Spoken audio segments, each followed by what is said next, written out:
Have you ever looked at something really complex, maybe like a big sports match, and just wondered, is there a way to actually predict what might happen, beyond just a gut feeling? Today, we're diving deep into exactly that, how cutting-edge AI and some pretty advanced statistical models are being used to unlock the secrets behind soccer outcomes.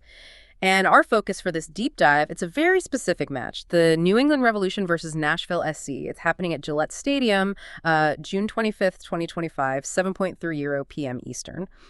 And the weather forecast for that night, it sounds, well, pretty wild. Thunderstorms possible early, then mostly cloudy and warm. There's even a heat advisory. We're talking 6-mile-per-hour winds, gusts up to 20, and a, 42% chance of rain? Maybe thunderstorms, too. Yeah, quite a mix. So how do you even begin to factor all that into a prediction? Our mission today is really to unpack these sophisticated models, the ones that crunch all this data to try and make sense of the chaos. You'll get to understand not just what they predict, but really how they do it. It's like a shortcut to being, genuinely well-informed. That's right.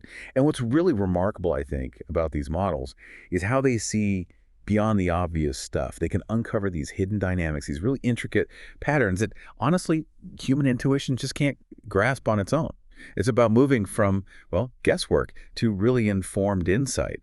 And it's a pretty fascinating journey we're about to take. Okay, let's start right at the beginning then. When these models try to figure out how strong a team is, where do they even start? What's the, most fundamental measure? Well, often the starting point is something called the ELO rating system. You might know it from chess, actually. That's where it originated for ranking players. But it's been adapted quite brilliantly, really, for team sports like soccer. Our MLS model uses it. Think of ELO like a team's constantly updating strength score. After every single game, a team's ELO rating changes. It's not just based on win, lose, or draw, but crucially, on how strong their opponent was. It's actually pretty intuitive when you break it down. Every team starts with a baseline, usually around 1,500 points. Now, if a really strong team beats a much weaker one, yeah, the ratings shift, but maybe not by a whole lot. But if an underdog manages an upset against a top team, whoosh, their rating jumps significantly, and the favorite's rating takes a real hit. So the system inherently captures things like, recent momentum, how tough their schedule has been, and the real difficulty of each match. And what's more, these ELO ratings are so fundamental, they actually feed into the more complex machine learning algorithms later on. Gives them a solid starting point, Right, so it's not just a static snapshot. It's dynamic. It captures that ebb and flow of form. That makes a lot of sense. Okay, so for our specific match then, the New England Revolution's ELO is 1482.145372. And Nashville SC, they're a bit higher at 1517.540248.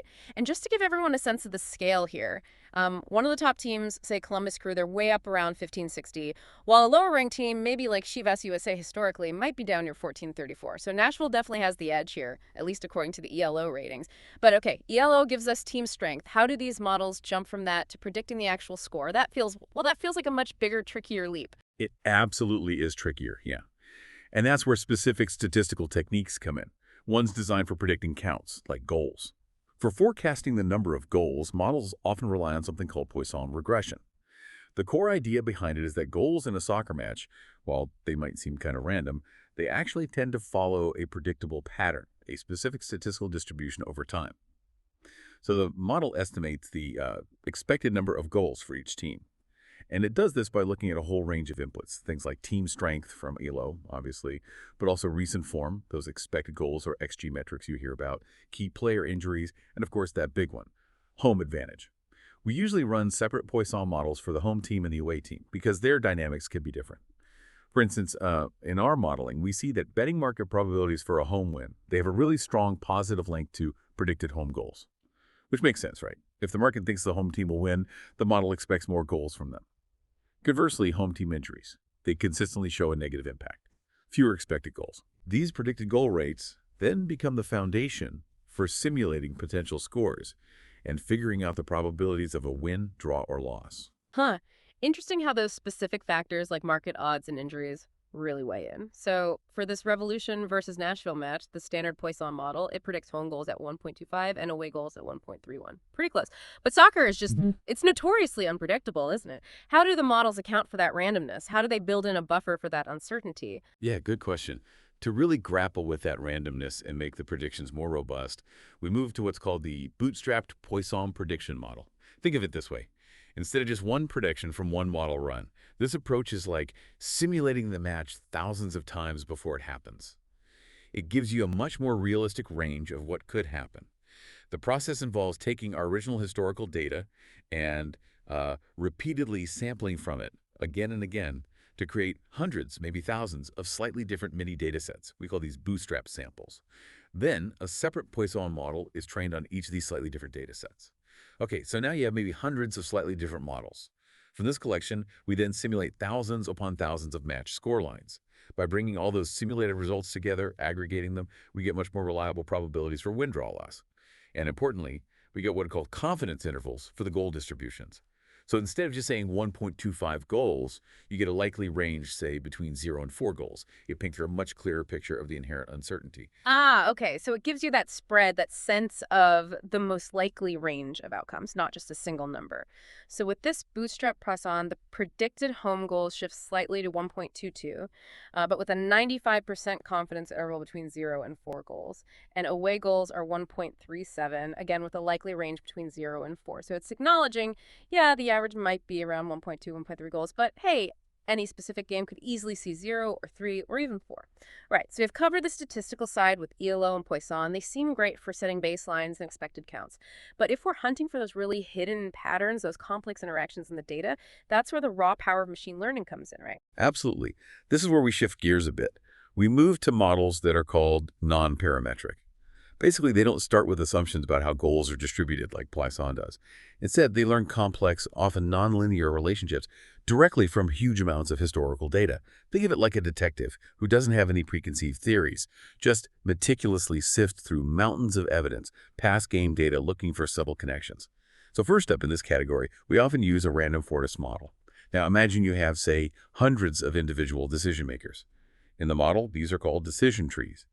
Each tree is trained on a slightly different random piece of the historical game data. Then, when you show them the upcoming match details, each tree makes its own prediction, win, draw, or loss. And then they all vote. The outcome with the most votes is the forest's prediction. It's incredibly powerful because it can handle a huge amount of different data points.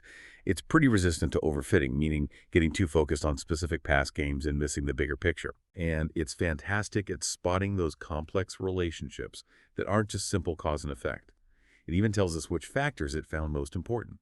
Okay, a forest of decision trees voting. I like that analogy. And the random forest prediction for Revolution versus Nashville. It predicts an away win for Nashville. Right. Okay, what's next in the machine learning toolkit? Next is often something called a gradient boosting machine, or maybe you've heard of XGBoost, which is a popular implementation. This is also an ensemble model, meaning it combines multiple models, but it works differently than random forest. Instead of independent voters, think of it more like a highly focused team that learns step by step, iteratively. Each new decision tree it builds is specifically designed to correct the errors made by the trees that came before it. It's like this continuous improvement process where the model gets incrementally better and better at predicting outcomes with each new tree it adds. This boosting strategy usually leads to exceptionally high accuracy.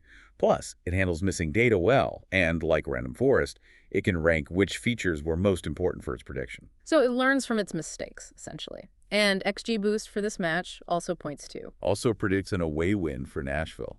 Okay, 2 for 2 on the away win from the ML models. What else? Then there's the multi-layer perceptron, or MLP. This is a type of artificial neural network. Now this gets a bit more abstract, but imagine a structure kind of like a simplified brain with layers of interconnected nodes or neurons. Data about the match goes into the input layer, then gets processed through these hidden layers. These hidden layers are where the magic happens. They learn incredibly intricate nonlinear interactions between different factors. Things like maybe how a specific injury combined with certain weather conditions and a recent winning streak might influence the game in a way that's hard to see otherwise. The final output layer then gives you the outcome probabilities. Its real strength is in recognizing these really subtle, complex patterns, like maybe a team's tendency for late comebacks, or the combined effect of several minor injuries piling up. Wow, okay, so neural networks trying to mimic brain-like learning. And the MLP prediction, don't tell me. Yep, aligned with the others, it also predicts an away win for Nashville. Okay, this is getting consistent. Is there another major ML player? One more we often use is LightGBM. This is another type of gradient boosting framework, like XGBoost, but it's known for being particularly fast and efficient. It uses some clever techniques for how it builds its decision trees, something called leaf-wise growth, which makes it really speedy, especially when you're dealing with absolutely massive data sets with tons and tons of features. But fundamentally, it's still using boosted decision trees, learning sequentially, and it's very good at handling large feature sets and finding those nonlinear patterns. Fast and efficient boosting. Got it. And LightGBM predicts. And a way win for Nashville as well. Okay, so Random Forest, XGBoost, MLP, LightGBM, all four of these advanced machine learning models are pointing towards an away win for Nashville SC. Pretty strong signal there, you'd think. So we've got this real consensus from our individual machine learning powerhouses, right? All pointing to Nashville winning away. But what happens when you take all these different predictions, the ELO-based ones, the Poisson ones, and all these machine learning ones, and you try to combine them, like into one super prediction? Is the whole actually greater than the sum of its parts here? That's exactly the idea behind the stacked model, or stacked ensemble. It really is designed to be the ultimate ensemble. It leverages the strengths of all the individual models we've just walked through: the Poisson, the Bootstrapped Poisson, Random Forest, XGBoost, LightGBM, and the MLP Neural Network. The key concept here is something called a meta-learner. You can think of it like a master conductor leading an orchestra. This meta-learner doesn't just average the predictions from the base models. No, it learns how to best combine their outputs. It figures out which models are more reliable in which situations, how much weight to give each prediction based on historical performance. And the benefit of doing this, of stacking the models, is huge. It lets us combine the strengths of the more traditional statistical approaches, which are good at certain things, with the highly flexible pattern-finding power of the machine learning models. Best of both worlds. This collaboration significantly reduces the risk of making an overly confident prediction based on just one model's view, which might be wrong. It smooths things out and dramatically improves the overall stability and hopefully accuracy of the prediction across all sorts of different match conditions. It's a much more nuanced approach. Okay, and here's where it gets really interesting, right? Because you told me earlier, while those individual machine learning models, the Random Forest, XGBoost, MLP, LightGBM, they all independently predicted an away win. The final combined stacked ensemble model, it actually predicts a draw. That's correct. Wow. Okay, that's a perfect example then, isn't it? How combining all these diverse signals and letting that meta-learner weigh them intelligently can lead to a completely different, maybe more accurate overall prediction. It didn't just go with the ML crowd, so how do we translate that final complex prediction in the draw into something more actionable, something useful for you, the listener, trying to understand the likely outcomes? Right, that's the crucial final piece of the puzzle. That's where the Monte Carlo simulation module comes in. You can think of it as the probabilistic engine that takes all the complex outputs from the stacked model and turns them into real-world, understandable insights. It takes all that probabilistic information, the expected goals, the goal ranges, the influence of factors like injuries or even that tricky weather forecast we mentioned right at the start, and it essentially runs the match thousands upon thousands of times, typically over 10,000 simulated scenarios. In each simulation, it randomly samples goal outcomes for both the home and away teams, but based on the probabilities derived from our stacked model. So each simulation generates a unique, plausible scoreline. And the output from running all these simulations is incredibly valuable. It gives us highly refined estimates for the probability of a home win, a draw, or an away win, reflecting the stacked model's overall assessment. It identifies the most likely exact scorelines, like maybe when one is simulated most often, supporting the draw prediction. And it gives you detailed goal distributions, showing the chances of each team scoring 0, 1, 2, 3, or more goals. This really helps us capture the inherent uncertainty and randomness of soccer in a much more realistic way. It builds confidence in the stacked model's final prediction by showing the range of possibilities around it. What an incredible journey we've taken today, seriously. We started with those foundational ELO ratings, just tracking basic team form. Then we moved into the statistical world of Poisson regression, trying to predict goal counts. And then we really dove into the deep end with these advanced machine learning models, Random Forest, XGBoost, MLP Neural Nets, LightGBM, and saw how they all culminated in that powerful stacked ensemble model, which then fed into the Monte Carlo simulations to give us these really robust probability-based insights. It really does showcase how these models, especially when working together, can analyze just vast, complex amounts of data. And they reveal patterns, subtle dynamics, that even the most experienced human analyst watching games week in, week out might completely overlook. It's about getting a truly well-informed perspective, moving way beyond just simple gut feelings or looking at the league table. So wrapping this up, what does this all mean for you listening? Well, maybe consider how understanding these intricate layers of prediction, all the different models feeding into each other, might change how you watch the next game. or even, perhaps, how you approach making decisions in complex situations in your own life, recognizing the subtle interplay of different factors, different signals, and maybe appreciating the power of combining different kinds of intelligence to get a clearer view. Something to think about.